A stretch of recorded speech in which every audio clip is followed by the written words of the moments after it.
He didn't go to Velhari Prime looking for love. He went because his GPS was broken, his coffee was cold, and his autopilot had the navigation sense of a drunk pigeon.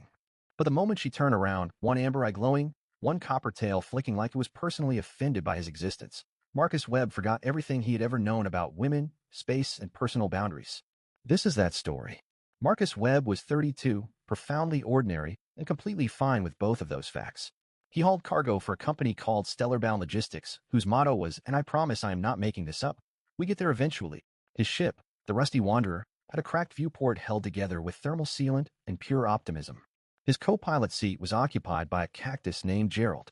Gerald had been to 17 planets. Gerald had the look of someone who knew things. Marcus's best skill, fixing broken things. Compressors, life support valves, that electrical panel on Deck 3 that shocked him every Tuesday, didn't matter. He could look at something broken and feel exactly how it wanted to be fixed. His worst skill, talking to people. Not just women. People. In general. So when his autopilot glitched and dropped him out of FTL over an amber planet listed in his database as restricted, indigenous biosphere, seriously don't, he did the only sensible thing. He landed anyway. Gerald leaned slightly in his pod. Knowingly. Velhari Prime hit him like a warm towel after a cold shower. Cinnamon. Electricity. Like a thunderstorm had just baked a pie. The trees were copper-leafed and cathedral tall, their roots pulsing faintly where they met the soil. 2 lazy suns painted everything gold. Marcus stood at his ramp and said out loud to no one, He needed one crystalline conductor to patch his FTL motivator. Standard fix. 30 minutes, back in air. Nobody ever needs to know he landed on a restricted planet. He walked into the forest, whistling off-key. Now here's the thing about Velhari forests. They're alive in ways most forests aren't. The roots communicate. The trees listen. And the locals, which Marcus did not yet know existed in large and opinionated numbers, have a saying. The forest always knows before you do. Marcus was currently whistling through sacred ancestral rootways and had no idea. The forest noticed. 3 minutes into his walk, he heard it. Not footsteps. Not rustling. Something worse. A low, deliberate, deeply unimpressed voice. You are standing on a prayer root, human. He froze. Looked down. Boot. Directly on a large glowing root. Looked up. She was in the tree. Nyxa Velori was a Velhari, one of the indigenous people of this world, a species that sat somewhere between human and fox on the cosmic spectrum of creatures that will absolutely make your heart malfunction. Copper-brown skin that caught the light like hammered metal. Expressive pointed ears, flat when she was annoyed, perked when curious, and doing a specific involuntary twitch when surprised that she found deeply embarrassing. Amber eyes that glowed when her emotions ran high. And one tail. Among the Velhari, tails are a social indicator. Most adults have 2 or 3. Elders have up to 5. One tail meant politely, junior member of society. Impolitely, in the exact words the children on the playground used, nubtail. Nyxa had spent 28 years being underestimated. She was a real forest scout with real skills, assigned to the outermost patrol because no one trusted her with anything important. She was good at her job and invisible at the same time, which is the specific kind of exhausting that doesn't have a name but everyone who's experienced it recognizes immediately. And now there was a human standing on her sacred prayer route, whistling badly, wearing a jacket with a grease stain shaped like a fish. Her ears flattened. She dropped from the branch without sound, landed 4 feet in front of him, and said, You are standing on a prayer route. Marcus looked at his boot, looked at her, looked at her ears, looked at her tail, said, Are those real? She stared at him for a very long time. Yes, she said. My ears are real. My tail is real. I am, in fact, real. Are you experiencing a neurological event? No, sorry. I'm Marcus. I crashed. Not crashed, more like a navigational moment. I need a crystalline conductor. Do you have those? I feel like you might have those. Her left ear twitched. 6 years of scouting. Strange animals. Hostile weather. One very confused diplomat on the wrong moon. Never anything this aggressively, cheerfully, helplessly human. You should not be here, she said. Correct, he agreed. Very correct. So if you could just... He paused. Is your tail doing that on its own? The tail had been Dr. Ifting toward him. She yanked it back with visible effort and the expression of someone having urgent internal words with themselves. It does not concern you, she said stiffly. The forest went silent. Every bird, every insect, every rustling leaf. Complete silence. Nyxa's ears went razor flat. Oh no, she whispered. Oh no, like mild inconvenience, Marcus whispered back. Or oh no, like dramatically endangered. She grabbed his wrist. She ran. Nyxa ran like she was part of the forest. Marcus ran like a man who had not done cardio in 4 years and knew it. She didn't let go of his wrist. This was because she needed to keep him moving. That was absolutely the reason. She was not thinking about the fact that human heartbeats are chaotic and irregular, and this particular human's had a rhythm in it like a song in a language she didn't know but wanted to learn. She was not thinking about that. They burst into a clearing. Whatever had been following, a mervolith, she told him, territorial, usually avoids humanoids, currently very curious about his scent, retreated. Your scent. Marcus looked mildly offended. I showered this week. It's not, she exhaled. You smell like raw static. Like a storm building. Things react to it. Is that bad? She looked at him. I don't know yet, she said. I've never smelled it on something still alive. Cool, he said. Cool, cool, cool. So, about that conductor. The village of Velera was one of the most beautiful things Marcus had ever seen. Living wood platforms in a canopy, bridges that glowed when stepped on, lanterns made from bottled bioluminescence. He waved at the staring Velhari. Several tails went bushy. He was brought before Elder Sova, 5 tails, floor length, the kind of presence that made entire rooms quiet. She studied him the way a scientist studies bacteria. You landed on restricted land. Walked the prayer routes. Disrupted the mervolith. And you smell, she said, like a dying star. I've been told, he said. Why are you here? Broken ship. One day to fix it. Then I'm completely gone. Sova looked at Nyxa. You found him. He is yours to manage. Elder, I'm a scout, not a... Yours, Sova repeated. Marcus smiled. We already know each other. This is great. Nyxa looked at the ceiling and breathed through her nose. That night, while Marcus slept loudly with the contented snoring of someone who trusted the universe too much, Nyxa sat outside his door and stared at her communicator. 3 messages. Not from the council. From somewhere outside the village. All 3 said the same thing, in a dialect older than the village. The storm scented one must not be bonded. Bring him to us. She stared at the tree line. Her tail curled around her feet. No, she thought. She wasn't sure why. She just knew. They left for the eastern reach at dawn, where the mineral deposit with the conductors sat 2 hours' eye. To the deep forest. Nyxa moved differently out there. Looser. More alive. In the village, she was a compressed spring. In the forest, she opened. Marcus watched her the way he watched broken machinery, not intrusively, just trying to understand the system. You love it here, he said. It's my work. No, you're different out here. In the village, you're wound tight. Out here, you just open. She was quiet. The village has expectations, she said. Out here, there are only the trees. The one-tail thing. Her tail pulled him slightly. Personal question. Sorry. 3 steps of silence. It is not the number itself, she said. It is what they believe the number means. Wisdom. Power. Worth. One of those things you can't change and everyone treats like your fault, he said. She looked at him sideways. He wasn't looking for a response. He had just stated it like a fact and kept walking. In my experience, he added, ducking under a branch, the people actually worth knowing usually aren't decorated in obvious ways. She stopped. He took 3 more steps, realized, turned. She was looking at him with both ears fully up. You are, she said slowly, a very strange human. Consistently, he said. Come on. Her tail started drifting toward him again around the 2nd hour. She stopped pretending not to notice. He stopped pretending not to notice her not noticing. Neither of them said anything. The mineral deposit glittered blue through the trees ahead. Nyxa's fist shot up. Freeze. Between them and the deposit, 5 figures. Velhari, but not from the village. Old clothing. Dark-tipped tails. And they were not looking at the minerals. Nyxa Vori, the lead one said in standard, so Marcus would understand. Step aside. The human is required. She did not move. By whom? The old families. He is a stormbringer. He belongs to the ritual. Marcus raised his hand. Quick question. What's a stormbringer? Here's the history they didn't put in the travel guides. 800 years ago, the Velhari were dying. Not from war. Not from disease. From stillness. They were a species of extraordinary biological elegance. Precise. Harmonized. Deeply synchronized with their world. Beautiful and genetically disastrous, because a system that achieves perfect harmony stops changing. And species that stopped changing, stopped surviving. They needed chaos. Random variation. The biological noise of a species that ran hot and felt everything simultaneously and had hearts with no discernible pattern. They needed humans. 8 centuries ago, a human ship had landed here by accident. Funny how that works, and the resulting contact had renewed the species, given them 2 centuries of vitality. Then the FTL lanes moved. The planet fell off the maps, and they slowly dimmed again. The old family solution, ritual extraction. Take the storm energy by force. It worked, technically. It was also lethal to the human involved.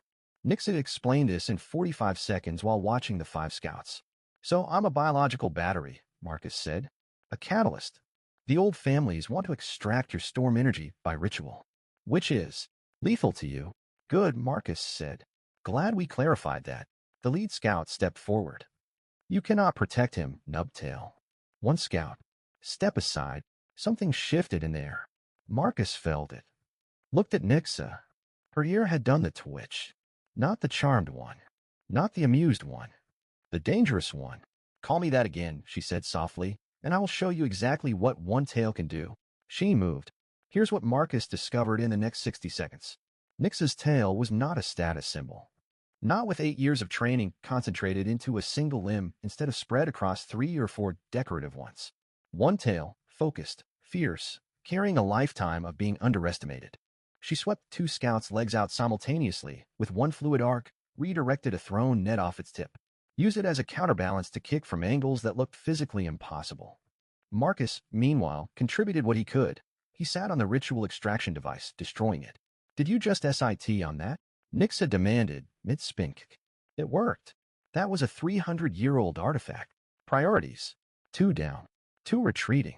The leader, one humming blade, taking stock of the situation, ran. They stood in the clearing, breathing hard. You're glowing, Marcus said.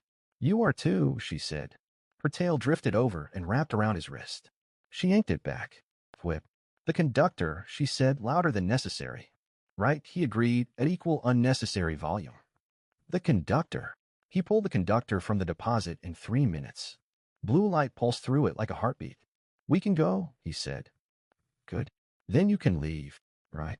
The word he'd been waiting for. He should have been relieved. Can I ask you something first? He looked at the conductor. Why didn't you step aside? You could have said you were overwhelmed. Would have been easier. The silence answered before she did. Because they called you a stormbringer, she said. Like a resource. Like a thing. You are not a thing. You are a person who apologizes to trees and carries sunshine in your heartbeat when you're scared. No one should be taken for what they are. She stopped. Seemed surprised by what she'd said. Thank you, Marcus said quietly. Nyxa. First time he'd used her name. Both ears came up. Her tail, this time, she let stay close to his hand. They were halfway back when the sky lit up. Blue-white engine trails. Not a storm. Landing thrusters. Old families, Nyxa said. They've called for ships. How many? She counted. 4. For me or the village? Both.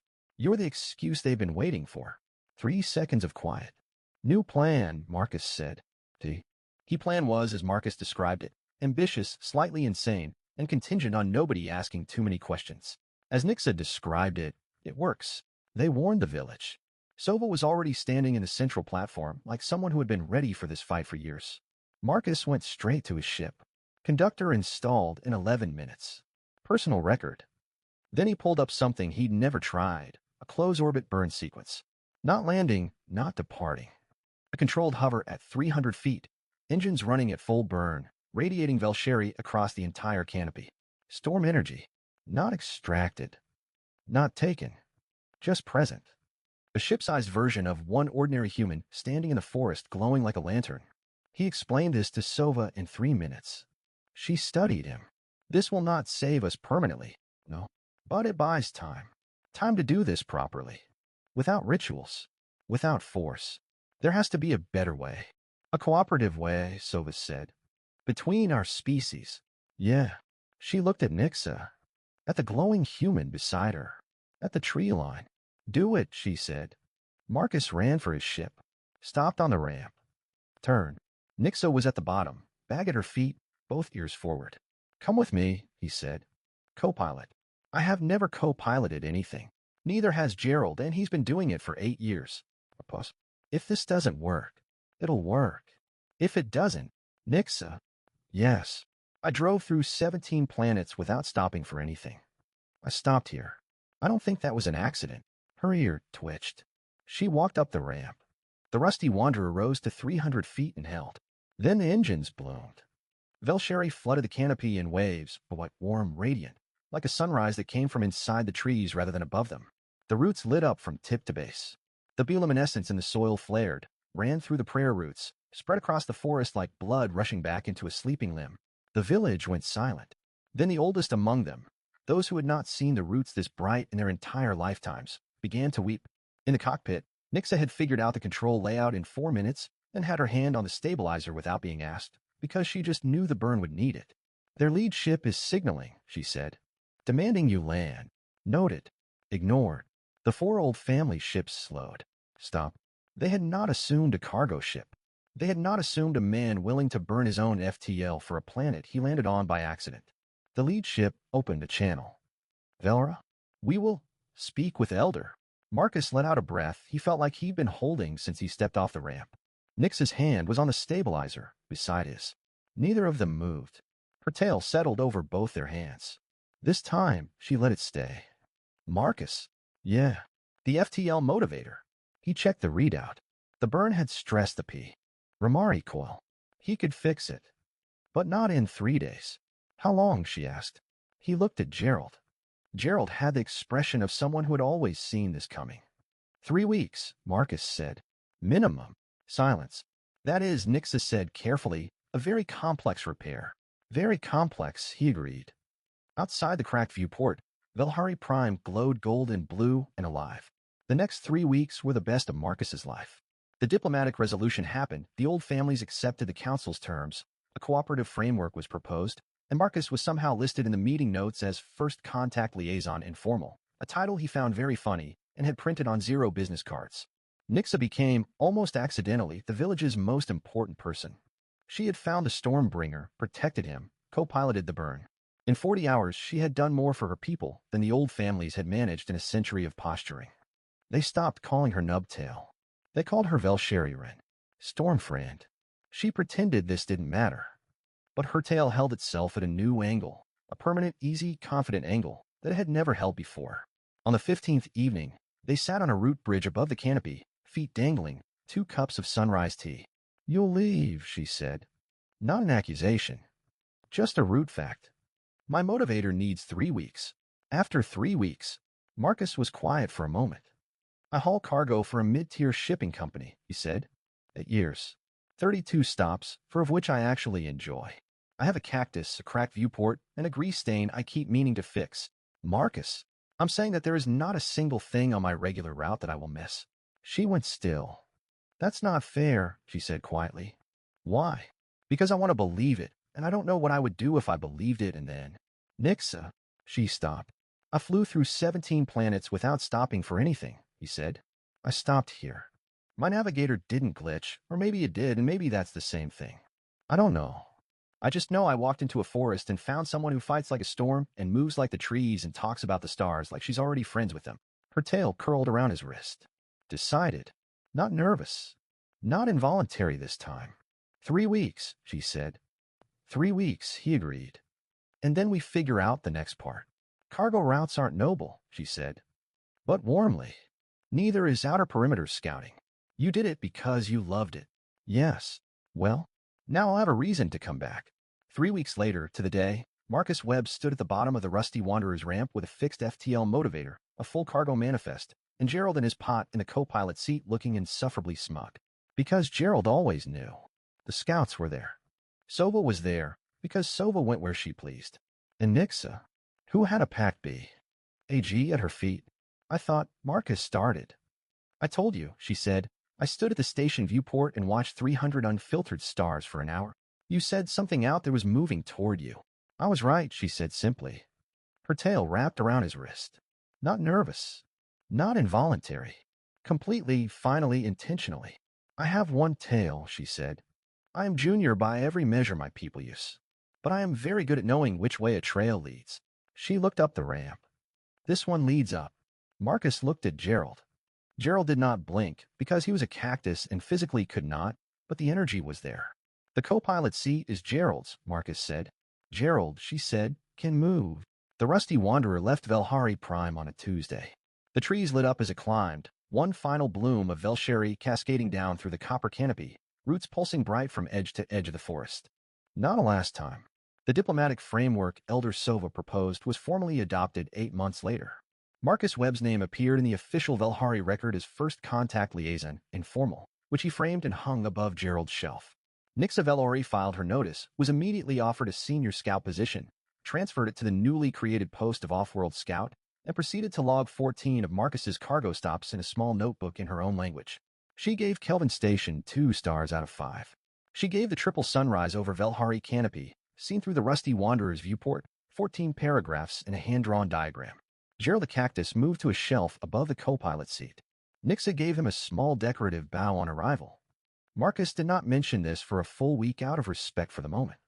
The FTL motivator ran clean. The grease stain on Marcus's jacket remained. The viewport held. And somewhere between the 43rd star system and the 44th, in the deep quiet of open space, Nyxa Velhari looked at the stars the way she looked at them from that station viewport years ago. Except this time, she wasn't waiting.